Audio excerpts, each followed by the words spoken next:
আলাইকুম। গভীরভাবে শোক প্রকাশ করছি যারা শহীদ হয়েছেন। বাংলাদেশের আজকের ছাত্র আন্দোলন নিয়ে কিছু কথা বলতেছি।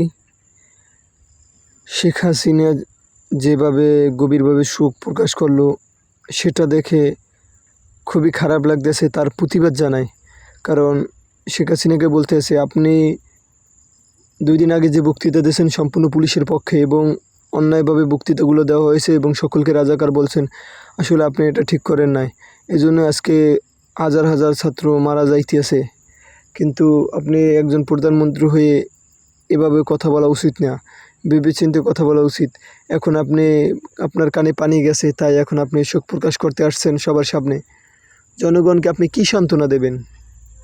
আপনি সান্ত্বনা দেওয়ার মতো ভাষা আপনি নিজে হারিয়ে ফেলেছেন। 2 দিন আগেই আপনি সেটা নষ্ট করে ফেলেছেন। যাই হোক, ছাত্রদের লেখাপড়ার ভিতরে কোনো রাজনীতি চাই না।